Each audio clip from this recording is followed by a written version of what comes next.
Hi, everyone. I'm Elaine Quijano. It's good to be with you. Thanks for joining us. President Biden is hitting the road to celebrate his signing of the bipartisan infrastructure bill into law. He visited a rural town in the battleground state of New Hampshire Tuesday. The backdrop was a bridge which has been red listed since 2013. That means it is in need of major repairs to be considered safe. He said the new law is going to allow this bridge and other roadways to get the repairs they need. Thanks to the infrastructure law, we're going to make the most significant investment to modernize our roads and our bridges in 70 years. The law is going to speed up replacement of bridges by at least a year and allow New Hampshire to invest in other critical infrastructure needs. The signing caps months of negotiations and is being framed by the White House as a legislative victory. But President Biden faces sinking approval ratings and continuing divisions within his own party.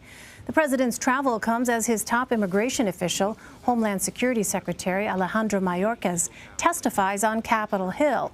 He faced heated questions from Republican lawmakers over the administration's approach to the border. So you refuse to prioritize whether we should try to protect our border from people crossing it who have zero right to be here, or giving amnesty to the millions of people that are in this country illegally. Senator, I disagree wholeheartedly with the phrasing of your question. It is an inaccurate phrasing of our missions, our responsibilities, our challenges, and our actions. How is it inaccurate? I mean, we have had 1.3 million by your own admission cross just this year. There are millions more in this country who are here illegally. I'm simply asking you, what is more important? What's a higher priority of the United States government? Next up, the president is pushing to get his social and climate spending bill passed before the legislative clock runs out. Speaker Pelosi indicated a possible vote in the House by week's end, but its fate in the Senate seems far less certain. I want to bring in Nancy Cortez, Eliza Collins, and Eugene Scott. Nancy is CBS News chief White House correspondent. Eliza is a politics reporter at the Wall Street Journal, and Eugene is a national political reporter at the Washington Post. Welcome to you all. Nancy, let me start with you. President Biden was on the road today, as we mentioned, selling this new infrastructure law. What was his message, and what was notable about the location of today's event? Well, what was notable was the fact that he was standing on one of thousands of bridges in this country that have been deemed structurally deficient. I think there are some 50,000 bridges right now in the United States that get that designation. They may still be open to traffic, but they need to be refurbished. But states just don't have the money to fix all of those bridges all at once. And he was there to argue that now that the infrastructure bill has been passed and that he has signed it into law, that work can take place much more rapidly. And his argument was that that's going to make for faster commutes, smoother commutes, less wear and tear on vehicles, and ultimately it'll be better for businesses because they'll be able to get their goods to market quicker. So he's just out there making the case. He's going to be doing it again tomorrow in Michigan, that this law has real life implications for Americans all across this country. And the reason that he's doing that is because there's very little out there that is more popular, Elaine, than infrastructure. That shows up in the polling, but it hasn't yet translated into a big win for the president himself. His approval ratings are still sagging, so he is going to be out there talking about the new infrastructure bill as much as he can.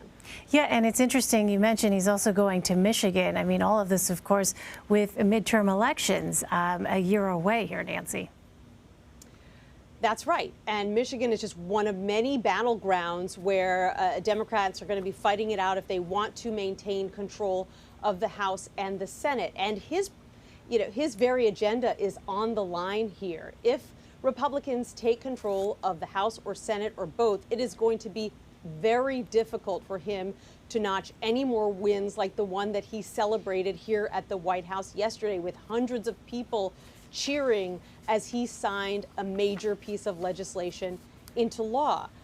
His path to a victory like that almost shrinks to zero if Republicans control the House or the Senate, not to mention the fact that they will make his life more difficult. They'll be able to open investigations into this White House and on and on. So even though the midterm elections are still almost exactly a year away, the White House can't afford not to think about them. And I think you'll see him traveling to a number of strategic locations like Michigan in the year to come. Well, Eugene, a host of lawmakers attended President Biden's infrastructure bill signing ceremony. You wrote about some of the most notable guests. Who were they? Well, we know that Representative Kirsten Sinema was there, as well as Senator Chuck Schumer. We also saw quite a few presidents of unions around the country, representing employment groups, communities from around the country that will benefit from the bill. The White House really wanted to put an image moving forward showing that this was a bipartisan effort. And we know that there were even Republicans there, despite how many Republicans have been vocal in their criticism of this bill under the direction and leadership of Donald Trump. But moving forward, there will be efforts, I think, from the White House to reach out to Republican voters to show them and remind them of how important this bill is and how much it could benefit projects in their communities. Well, Eliza, President Biden is taking this victory lap after signing the infrastructure bill into law, but now Congress is moving on to the social and climate spending bill. So where exactly does that stand? So you mentioned it earlier in the show. We expect a vote in the House at the end of this week. We could see debates start as soon as tomorrow. Basically, the holdup in the House has been that a group of centrists said that they wanted to wait until they got more data from the Congressional Budget Office. They wanted to make sure that the cost estimates matched what the White House was saying and that the bill would not actually cost anything. They're saying that they want the bill to be fully paid for. So the commitment was that that data would come this week and that those centrists would vote for it. They said as long as the data is the same, they can expect to all move forward and pass this bill. And then it goes to the Senate, where it's a much trickier path because they need every single senator. And there still is some opposition to certain provisions in the bill. Nancy, on the foreign policy front, President Biden participated in a virtual summit with Chinese President Xi Jinping last night. Who joined President Biden and what was discussed?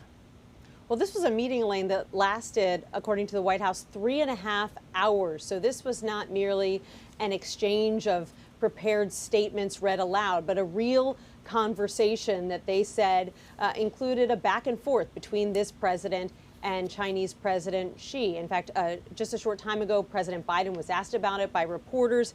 He said that he made it very clear to President Xi that the U.S. believes in Taiwanese independence and that Taiwan should be able to make its own decisions. A big area of conflict and growing conflict between the U.S. and China, but there are several, and many of those other areas of conflict came up too. Things like human rights abuses by the Chinese or the Chinese military buildup in and around Asia. And so after this meeting took place, we got a readout from White House officials. It doesn't appear that there were any major breakthroughs, but keep in mind, this is just the first time that these two presidents have spoken face-to-face, virtually at least, since President Biden took office. And President Biden told reporters this afternoon that they created a number of different working groups that are going to continue to talk about these various issues and that he'd have more to tell us about how those conversations are faring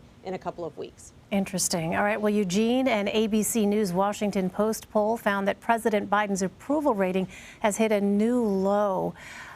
Do we have a sense of what might be behind this apparent disconnect between elements of his policies, which poll as quite popular, and the sinking approval numbers that we've been seeing for the president himself?